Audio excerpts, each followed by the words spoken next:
Good afternoon, everyone. Thank you for joining us for today's webinar. My name is Alicia Noel, and I'm the Operations Associate at Pivotal Practices Consulting.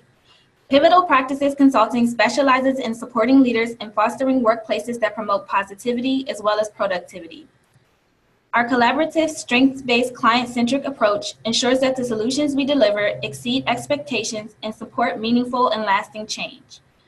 Our engaging and experience-based training and development programs support executives and leaders in addressing their most pressing challenges.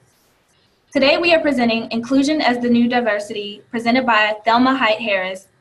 Thelma is President and CEO of Height Consulting Incorporated, which is focused on providing services in the areas of leadership development, equal employment opportunity, diversity and inclusion, human capital management, systems and process analysis, and general management consulting services. Her areas of expertise include modernization design, systems reengineering, training and education, fiscal and human resources management, and EEO and diversity. Before we get started, if you have any questions during the presentation, please type them into the chat box in your control panel. I'll bring them up during the presentation, and we'll also try to take time for some questions at the end. Without further ado, I'll turn it over to Ms. Thelma Height Harris, who will be facilitating inclusion as the new diversity. Thank you so much, Alicia, and welcome everyone. Hello and good afternoon. First, I want to commend Pivotal Practice for having the foresight to schedule this topic in this webinar. You know, I think in 2017, a lot of people think this is an obsolete topic. However, we've seen just in the last few weeks and months, both the worst and best of diversity and inclusion. Let's think about Charlottesville, for example, what led up to this and what it concluded with national conversation and coming together of a lot of diverse individuals. And then we saw later in Texas how coming together as a group of diverse people can really have a positive result. So again, I think this is a really relevant topic. Today, we want to cover 4 primary objectives. First, we want to think about how we identify the dimensions of diversity and inclusion. We want to understand the importance of organizational diversity and inclusion. That is, why does it matter inside an organization? We want to recognize the role that unconscious bias plays in diversity and inclusion. And lastly, we want to gain a greater appreciation for our personal role in making a difference. So in a nutshell, these are the 4 objectives that we hope to cover.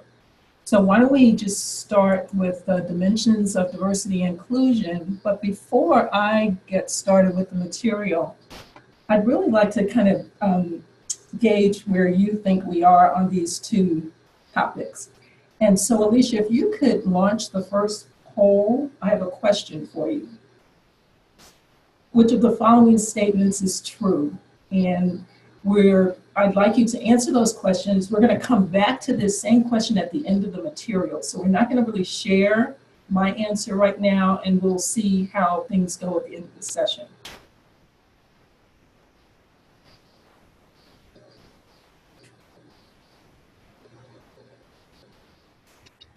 Okay, Thelma, as of right now, looks like we have 7% that say diversity drives inclusion, and 33% that say none of the above.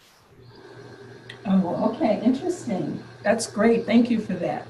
So again, we're going to come back and revisit these and see if you have the same or different idea following the discussion.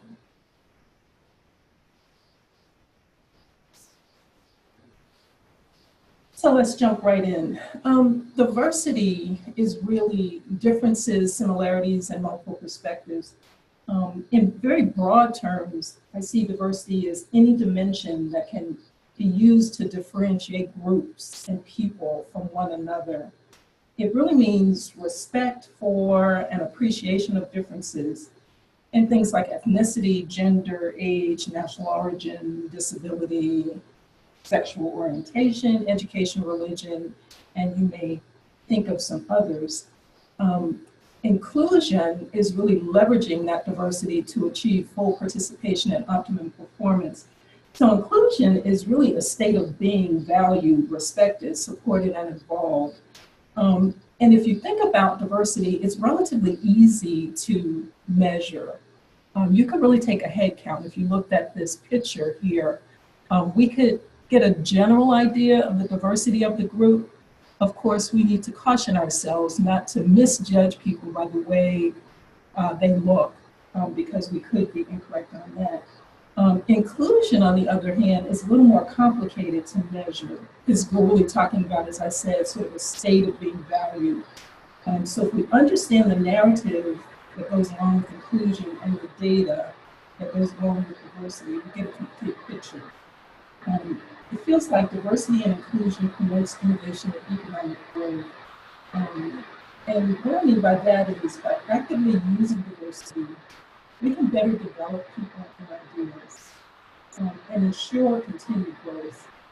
If we seek out diverse perspectives, we recognize the value of diversity of thought to challenge the status quo. So that really gets to this economic growth and also innovation, because the more diverse opinions and ideas and input we have, the greater possibility that we're going to see some new and different perhaps better things.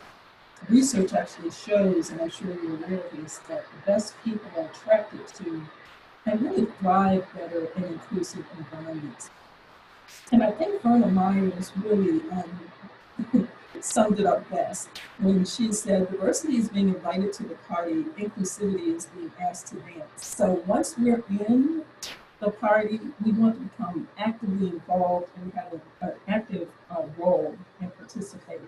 I think that's a really good way of summarizing those dimensions. Let's dig a little bit further into the dimensions of diversity. So Lowe and Associates, that's a well-respected consulting firm that does a lot of work in diversity. They have created this model that really represents a global view of the primary and secondary dimensions that inform our social identities. So this inner circle are the primary dimensions of diversity that really helps us figure out our diverse identity. And of course, things pretty common, recognizable things like age or race, our sexuality, our gender, our physical characteristics and abilities, ethnicity. And then Loden added 3 dimensions to the original 6, and those are class, income, and spiritual belief. They found that these are also primary indicators of our social identity, how we, what our spiritual beliefs are, and what our class is can really help form our social identity. This outer circle then are the secondary dimensions of diversity. And again, they've added a couple to the original ones, which included work experience, family status, and that would include how we fit within our family, whether we're the firstborn, the lastborn, et cetera. Obviously, our language, work style, military experience, where we really sit in our role within an organization. Our geographic location plays a part in forming our social identity, as well as education. Communication styles, of course. Now, what they added were cognitive styles. They added these more recently, and that's, of course, how we take in information, how we process that information, and how we deliver that information. And then political beliefs, which is a significant differentiator in many societies today. And I think you would agree with me that in our current society, that plays a heavy role in our social identity. So basically what Logan is saying is, while there are other differences that make a difference, if you will, each of those in this model, both the primary and the secondary, are the differences that more likely lead to either a culture clash, conflict, particularly when and if they are ignored, or if they're devalued or misunderstood by others. So this really is saying these are the individual's diverse identity that helps us interact or not, and how we interact with other people based on that identity. And so when I was looking at some of the coverage of Houston recently, I thought to myself, wouldn't it be wonderful if we really lived in a time when diversity isn't something that we have to think about, get training on, develop strategies for, and where we really understood the value of diversity. If you really think about valuing diversity, we're actually just talking about valuing people, like the first responders in Houston. We saw what can happen if we all have a common goal and if we're really in something together. I don't think the first responders gave a thought to the people they were carrying on their backs or the people they were putting in their boats or getting on the back of their trucks. They really didn't think about some of those dimensions of diversity. We were just talking about age, religion, sexual orientation, etc. They really just had the goal of helping those people get to safe ground. Similarly, I don't think the people who were rescued were thinking about what kind of person is carrying me on their back or who this what this person's beliefs are.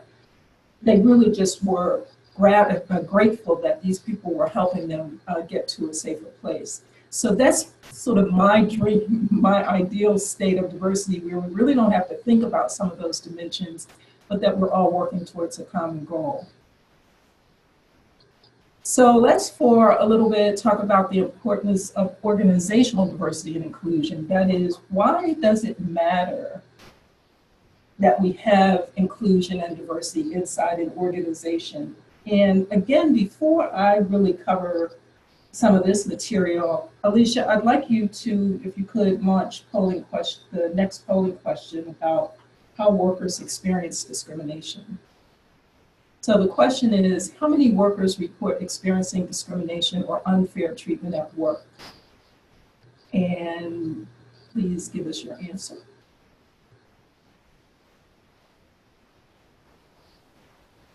Okay, Thelma, it seems we have 67% answered 1 in 5 or 20%, and 33% has answered 2 in 5 or 40%.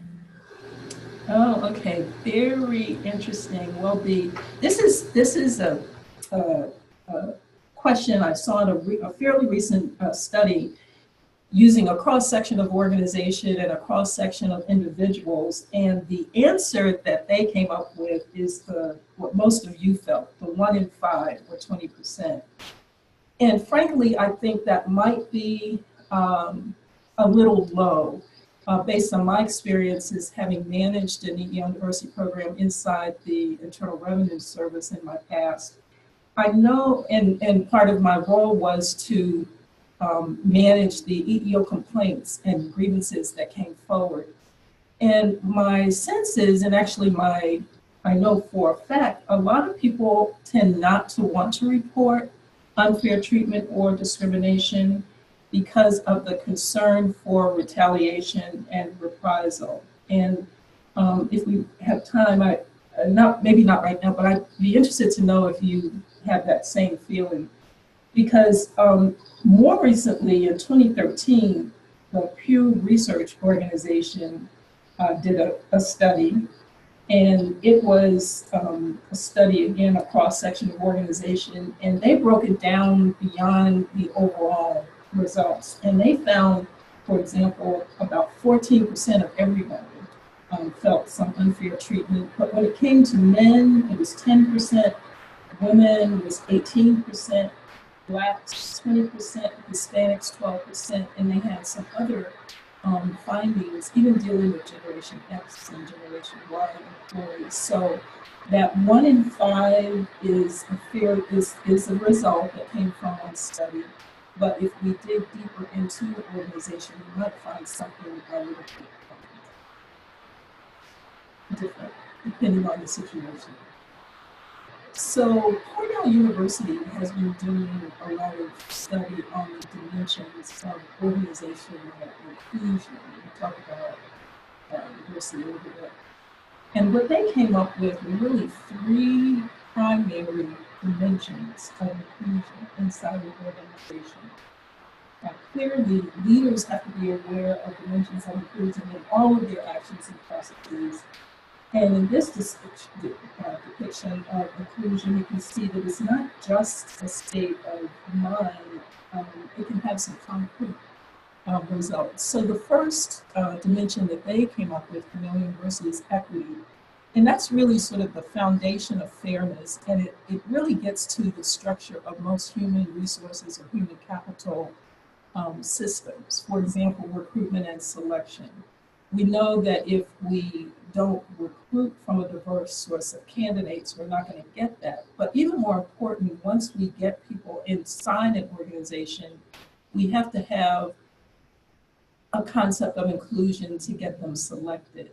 And again, in my experience, something that really helps in this regard is when you have, for example, one thing, a structured interview process so that it's strictly based on the job requirements and merits and not something else. And when we talk a little bit later about unconscious bias, this topic will come up again.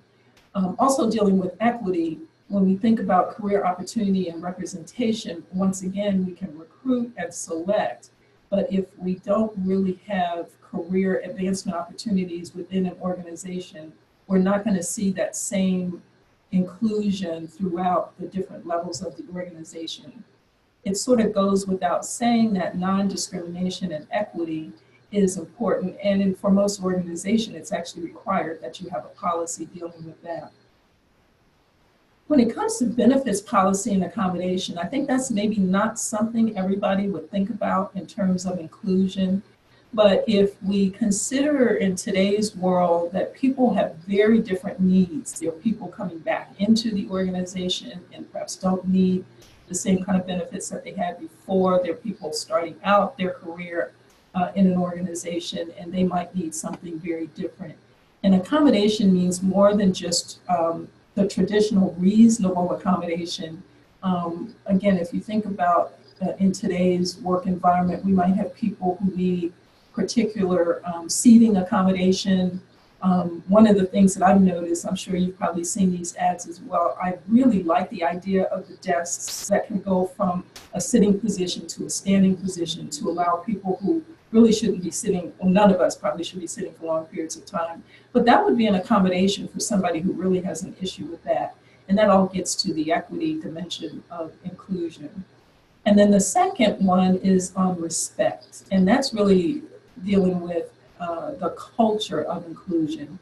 And it includes, according to Cornell, the one's identity, expression, and recognition, how one identifies him or herself. Even in that picture in a previous slide, when we were looking at a head count for diversity, for example, I gave the caution that we can't really assume a particular identity, even ethnic or racial, just by looking at a person. The same would be true for other situations. Obviously, one size doesn't fit all.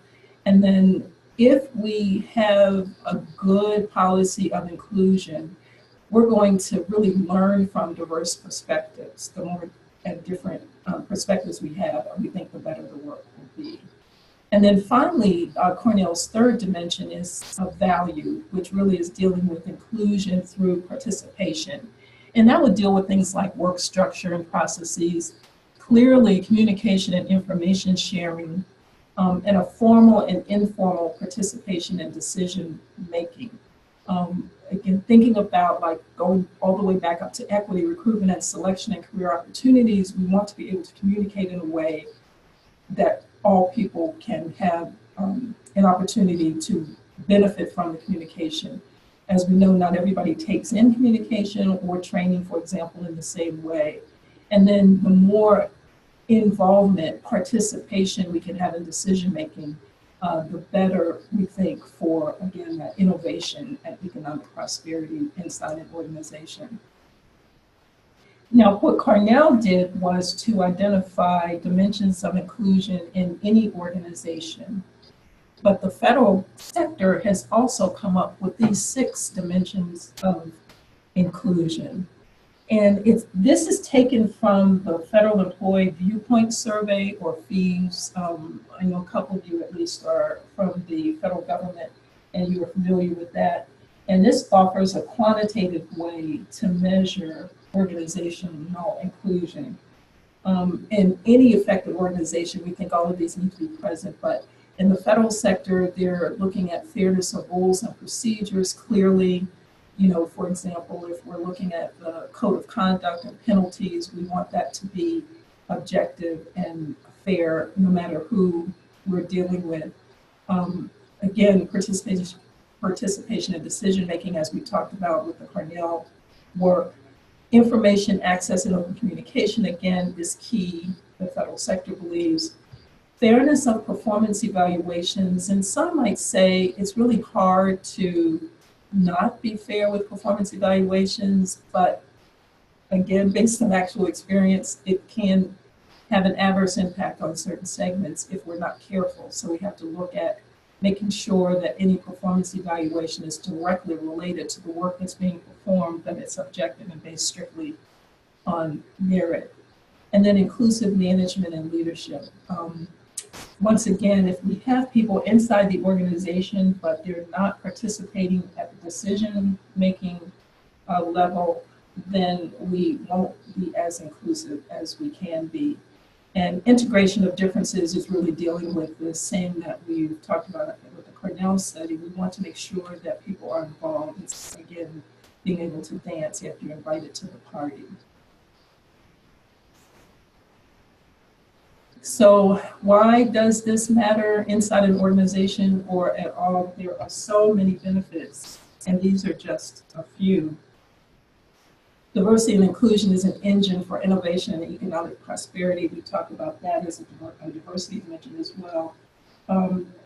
But it affects, diversity and inclusion affects the bottom line, whether we're talking about a government, a private industry, profit or nonprofit, any organization. And research really shows us that the greater the diversity and inclusion, the higher the morale and productivity. By actively using diversity, we can better develop ideas in people and ensure continued growth. If we seek diverse perspectives, we recognize the diversity of thought to challenge the status quo. And again, that gets us back to the innovation idea. The more perspectives and ideas and input we have, it moves us away from doing what we've always done. Here's a quote that comes to mind from someone I worked with way back in the day. And he would say, if you always do what you've always done, you'll always get what you've always gotten. And we may have heard that, but I think it really kind of speaks to getting different perspectives and moving beyond the status quo. And we do know research, there's much research that shows the best people are attracted to and thrive in an inclusive environment. So let's move now to the role of unconscious bias. And inclusion really requires an honesty at our unconscious bias. And some may say, well, that sounds like if it's unconscious, how can we know? I'm sure you know that we can become aware of our unconscious bias, and surely we can manage the result. And one definition of bias in general that I like is by a woman named Susan Fisk, where she says it's reacting to a person on the basis of perceived membership in a single human category, ignoring other category memberships and other personal attributes. And I think some key words here: membership in a single human category. In other words, just because of who we are, we might be perceived in a certain way. And ignoring other category memberships and other personal attributes that one brings to the table. And in thinking about this definition, again, Charlottesville came to mind. And, at the top, I talked about how we saw both the worst and the best. And first of all, we saw, just because of Heather Hires, the young woman who unfortunately was tragically killed, just because of the human category, she wasn't necessarily singled out, but she was among those who were protesting against the lack of diversity and inclusion. And coming out of this experience, I heard a couple of quotes that I wish I had put on a slide, but I'll just mention them. One came from the governor of New Jersey, Chris Christie. And I don't have his complete quote, but what stuck in my mind was he said, "You can't hate up close." And I think that's a good thing to think about when we're talking about inclusion, because the more we include diverse people within our environment, the more we learn about them, and it really is hard to look someone directly in the eye and hate them or dismiss everything that they stand for. And then another quote that I heard during this time was actually from President Obama, and he was really quoting from Nelson Mandela. And what he said was, "No one is born hating another person because of the color of his skin or his background or his religion. People must learn to hate. And if they can learn to hate, they can be taught to love. For love comes more naturally to the human heart than its opposite." And so he's of the opinion, and Nelson Mandela obviously too, was of the opinion that, you know, we can teach people how to get that hate out, which really will create a more diverse and inclusive humanity, society. So the unconscious bias effect on diversity and inclusion, unconscious biases are really created and reinforced by our environment, you know, our home situation, our school situation, where we work, statistics. And this shows up in our society a lot. For example, if we know in a particular community that crime is committed by a certain category of people, then we are more likely than not to put all people in that category in the same kind of mindset. So we perceive everyone from that category the same way. We are often unaware of our unconscious bias. That kind of goes without saying, right? But it can affect our perceptions, decisions, and interactions. Bias is not really triggered by a steady diet of hostility and hatefulness. It's triggered more by the fact that we have two systems to evaluate the world: the unconscious brain and the conscious brain. And so this leads us to the mind is constantly processing information, often without conscious awareness. You know, and I'm sure you've heard this, scientists estimate that we are exposed to as many as 11 million pieces of information at any one time, but our brain can only functionally deal with about 40 pieces of information. So how do we filter the rest? We really do it by developing a perceptual lens that filters out certain things and lets others in, depending on certain perceptions, interpretations, preferences, and yes, bias that we've adapted throughout our life. So absent data, our unconscious biases really fill the gap. For example, and if any of you are supervisors or have participated in selection processes, you might have seen this, you might have been aware of it, you might not have been. I've actually seen it as actually an observer in a structured interview process. But you know, if we're interviewing two people with basically the same background, experience, and qualifications, and we have to make some distinctions, some of the things that come to our mind is, well, oh, she sounds kind of like I really like to hear people talk, or I really like that outfit that he's wearing or she's wearing, or oh my goodness, they have some of the same interests as I, and they know about this and that. All those kinds of things are going around in our head, and we may unconsciously believe that that person is better qualified than the other. May be true, may not be. We just have to be aware that that's what's going on. Our traditional paradigm of patterns of discrimination or discriminatory behavior was that we consciously discriminated. In other words, people who know better will do the right thing. Those who don't know better will really cause the bias. And this resulted in a good person, bad person paradigm of diversity. In our early diversity and inclusion efforts, we thought that if we could find the bad people and fix them, we'd really solve the problem. But in this 21st century, the dynamics of diversity and inclusion have begun to change, and in my personal opinion, that's a good thing. So let's consider a real life example of how this might work. Alicia, could you launch the next polling question, please?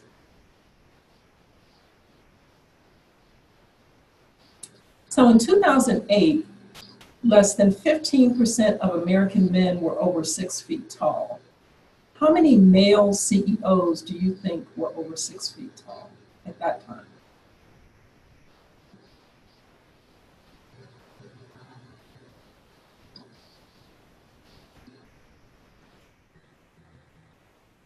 Okay, it looks like we had one person. Okay, here we go. We have 50% that say 30%, and we have 50% of participants who said 60%. What was the percentage for 30%? Alicia, I'm sorry. Yes, it was 50% answered 30%, and 50% answered 60%. Oh, I see, I see. Okay, well, life situation. And the answer is the 60%. So I think the 50% of you who said 60% got that right. And it really comes down to leaders, when they're conducting a CEO search, they don't send out a message, go get us all tall guys or girls or women or men. And yet the numbers speak for themselves. When corrected for age and gender, an inch of height is worth approximately $789 per year in salary. That's according to a 2004 Journal of Applied Psychology article. And interestingly, similar patterns are true for generals and admirals in the military, and even for US presidents. The last elected president whose height was below average was William McKinley in 1896. And he was actually ridiculed and in the press as a, quote, little boy. So it seems intuitively unfair and ridiculous to choose a CEO because of height. Just like it's unfair to give employees lower performance evaluations solely because they're overweight, or to treat people differently because of their hairstyling or clothing.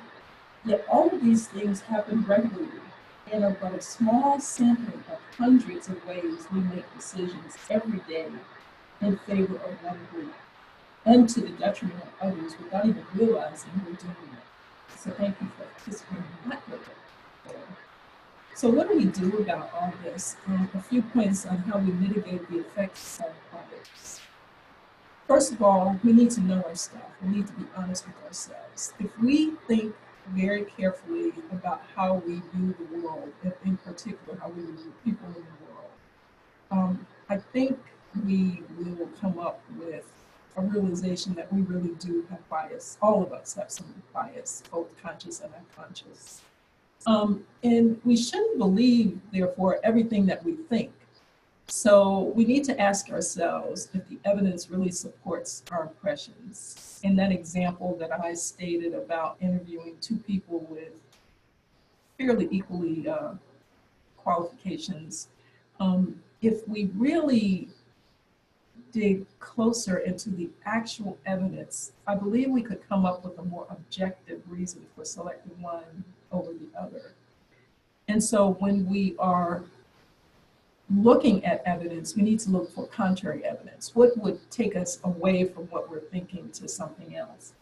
And then if we pay attention to what's on the page rather than our gut feeling, that's going to get us away from some of those biases that really is some of our stuff that we have going on. So in a nutshell, if we can apply objectivity to our actions and decisions, we can recognize and mitigate the effects of bias. One thing that I don't really have time to get into in great detail has to do with cultural meaning.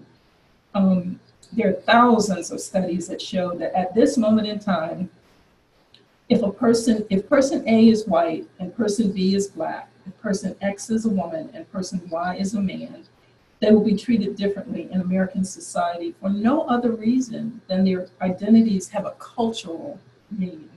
That is both the observer's culture and the culture that we perceive that individual is from. And that meaning really clings to each of us like a film that can't be peeled away. It's kind of how we walk around in the world. And it is my personal opinion that before we achieve full diversity and inclusion, we're going to have to tackle the adverse implications of unconscious bias, which is why I think it's just so important for us to deal with that. Now, there are 7 steps that I wanted to suggest as a way to identify and address unconscious bias, whether we're talking about individually in an organization and regardless of the type of the organization. And this is the same thing in thinking about our own stuff. We need to accept that unconscious bias really exists. Our brains make mistakes without us even knowing it. We're really hardwired to be suspicious of people outside of our own group. And then we need to evaluate common stereotypical beliefs. And I'm just going to state a few. They're not my own, but ones that I have heard, and I'm sure you have too. But for example, all Asians are smart. Women are warm and friendly. Men are tough and strong. All tall Black men are good basketball players. And I'm sure you have many others, and I could go on as well, but we don't have time here today. And then if we scrutinize our own biases, which is what I talked about before, think really hard about your own stereotypes and biases and how they might affect the other person, the other people, and particularly if you're inside an organization and a supervisor, what effect that can have. And then take one at a time to address. Decide which of your biases you need to address, and just take one at a time and try and figure out how to deal with those. And then test your efforts in common interest groups. And by that, I mean, seek out multicultural groups that have common interests. For example, within your community, an exercise class, a place of worship, book clubs, etc.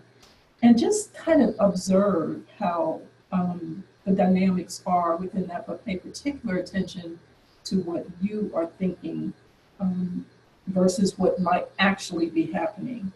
And then manage your biases, of course, to the best of your abilities so that we're not going to get rid of them, in other words. They're always going to be there. But if we can manage them and control any adverse effect that it might have on others, then I think we'll be doing a good justice. And then continuously test the effects of unconscious bias. So continuously assess and address the unconscious bias when you recognize it in yourself or when you see it in other people. And it might be a little bit harder to try and help someone else figure out how to manage their bias, but certainly we can do that ourselves. Langston Hughes, who said many wonderful things, but I think this is a really good summary of why we need inclusion and why each of us plays a role. And he said, there is a dream in the land with its back against the wall. The dream knows no frontier or tongue. The dream no class or race. The dream cannot be kept secure in any one locked place. This dream today embattled with its back against the wall. To save the dream for one, it must be saved for all. And I think, again, just taking from our current events, this picture in Houston also just struck me greatly, particularly in the context of this work. And I think it also depicts Langston Hughes's dream in the poem. You know, these 2 young people are going to forever remember the man in the bright yellow jacket who saved us from all that water in Houston and brought us to our parents, brought us to safe ground, took us to a shelter or wherever they went. They're not going to be thinking about it was a Black man of a certain age, of a certain religion, from a certain country, they're really just going to be thinking about that activity of helping them in a situation. And I'm sure the man who is carrying these two young people similarly didn't have any of those specific thoughts, but yet was probably so grateful that he could help them out of this situation. So kind of as a summary before we try and open it up for questions, what do we need to do? We need to spotlight our biases, we need to leverage diversity, and we need to realize full participation and inclusion, and that's why it matters. You know, people can act in biased ways even when they sincerely reject discriminatory ideas. Remember on July 17th, 2014, a 43-year-old former horticulturist on Staten Island named Eric Gardner was approached by police officers who suspected him of selling untaxed cigarettes. One of the officers put him in a chokehold, and the New York City Police Department prohibits. Gardner, as I'm sure you know, died an hour later, a homicide, according to the medical examiner. Since Gardner's death, and Michael Brown's and Samir Rice and many other voices, congenital discrimination in policing have grown to thunder. While police in many of these cases maintain that they used appropriate measures to protect lives and their own personal safety, the concept of implicit bias or unconscious bias suggests that in these crucial moments, the officers apparently saw these people not as individuals, a gentle father, an unarmed teenager, a 12-year-old child, but as members of a group they had learned to associate with fear. And that goes back to my point about the statistics and data and information that we have about certain individuals often causes us to place everybody in that category in the same way. So our goal with this webinar and in general with doing a better job of managing diversity and inclusion is to spotlight the biases, both unconscious and conscious. Leverage diversity's both similarities and differences, realize full participation and involvement, which is really the inclusion that we are after. I really wish, and maybe Alicia, I'm going to wrap up in a minute, but I really wish that we had time to delve into this image that you see on the screen, because I can imagine each of us has a different perception of what these images mean. And if we have time for questions, perhaps you can share a thought or two about that. So each of us can impact diversity and inclusion. And again, another quote I love, Jane Goodall, what you do makes a difference. And you have to decide what kind of difference you want to make. So what I'd like to do now, before we open it up for general questions, is go back to that first question, Alicia, if you could put that polling question back up on the screen. So which of the following statements is true?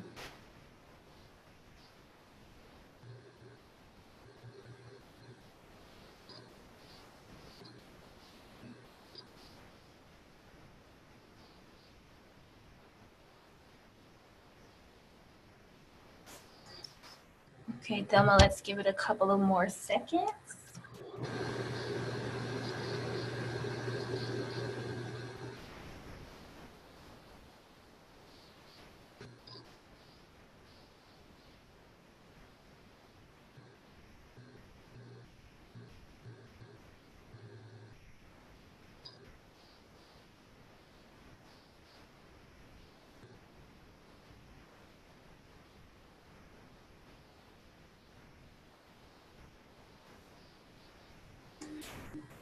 Okay, it looks like we had 2 participants answer diversity drives inclusion.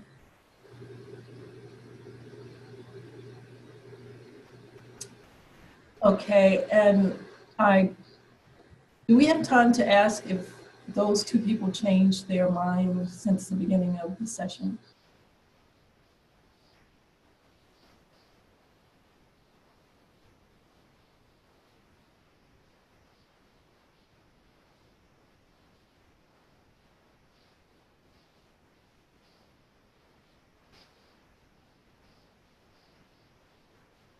It looks like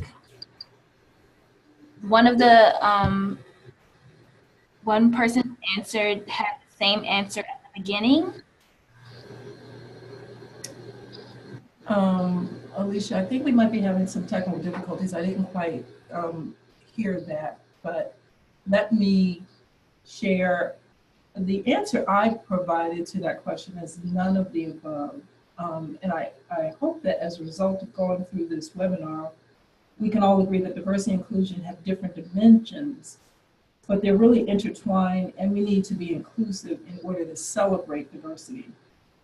So that's why I would answer none of the above to the question, although both are necessary and often used interchangeably. My personal feeling is that if we work hard to achieve one, we will achieve both. And for that question, there's really no right or wrong. It's just to sort of guide us through this thinking process. And one is going. Thelma, we have a question. Sure. Okay, the question is, what are you seeing in terms of the level of interest and commitment to D&I? What do I see in terms of level of commitment to diversity and inclusion? Correct. Actually, I've been doing some work recently with federal agencies, and it's actually growing. The interest in it is growing. And I'm not exactly sure why that is, but I do know, as I stated earlier, I think we are coming to the realization that it can affect the bottom line more positively. In private industry, for sure, that's economic advantage for service organizations and the federal government. It might mean that more people want to work for our organization if they see that we are paying attention to diversity and inclusion. And so just on a small sampling, I would say the interest is increasing, and I also think that might have something to do with the way we are seeing our society work today. Okay, the other part of that was from as related to organizations, businesses, and government agencies. Oh, okay.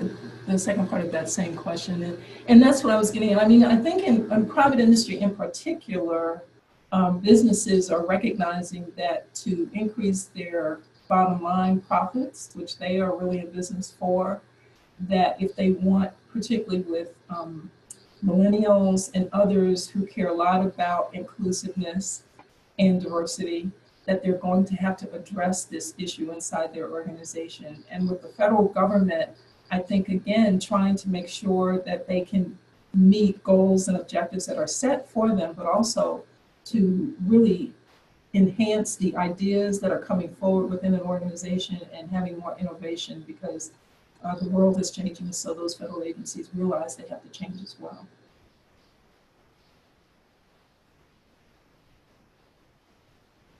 Do you have any other questions? Great, and thank you, Steve, for those questions.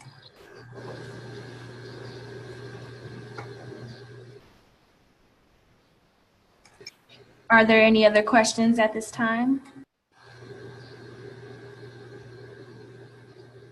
So another question from Steve. Where do you see the conversation of race specifically? Steve, that's a really interesting question. I think when it comes to, I kind of use race and ethnicity as similar issues. And again, because the demographics inside the United States is changing substantially, I think organizations are being forced to address the issue of race and ethnicity, because people are more willing to voice their opinions about how the organization should operate in that regard. And we're seeing, a lot of the protests have to do with that.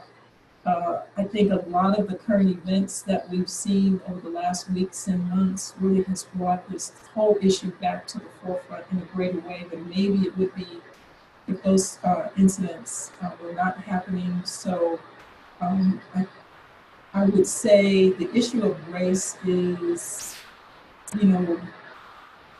it's being discussed a lot within organizations. And those examples I cited, and I'm not really taking a side for community or police, but in those examples, there's a lot of discussion about race. And I think police departments in particular are trying to get communities to see that they want to represent the community well, and they want to protect them.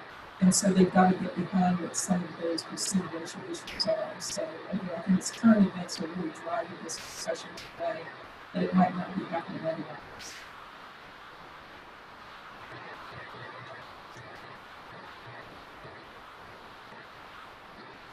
Any other questions?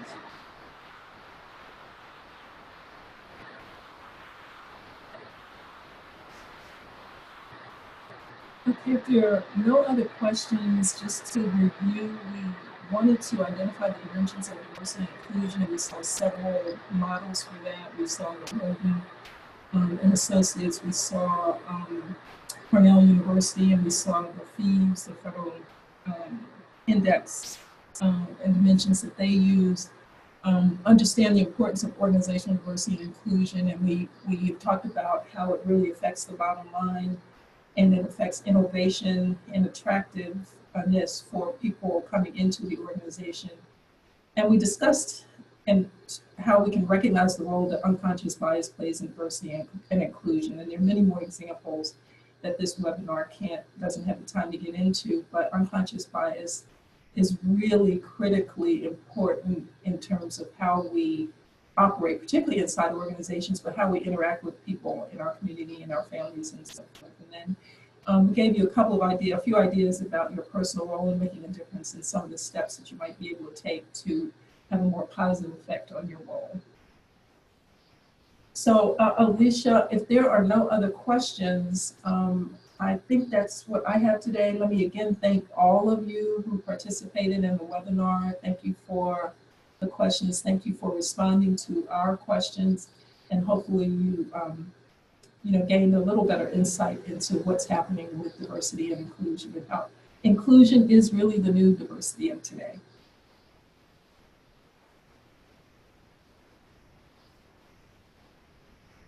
Okay, great. Thank you, Thelma. So if there are no more questions, we will. Thelma, if you could go to the next slide, I'd like to tell you a little bit about our upcoming webinars. We have three, as of right now, 3 remaining webinars for the duration of the year. And the next one is writing ECQs next Thursday on 9/28. And following that, we have lessons learned from project failure on October 5th. And finally, 10 strategies for effective public sector leadership on October 26th. If you want to register, please visit our website at www.pivotalpractices.com. Once again, thank you for joining us today, and thank you, Thelma, for facilitating this webinar. Have a great day, everyone.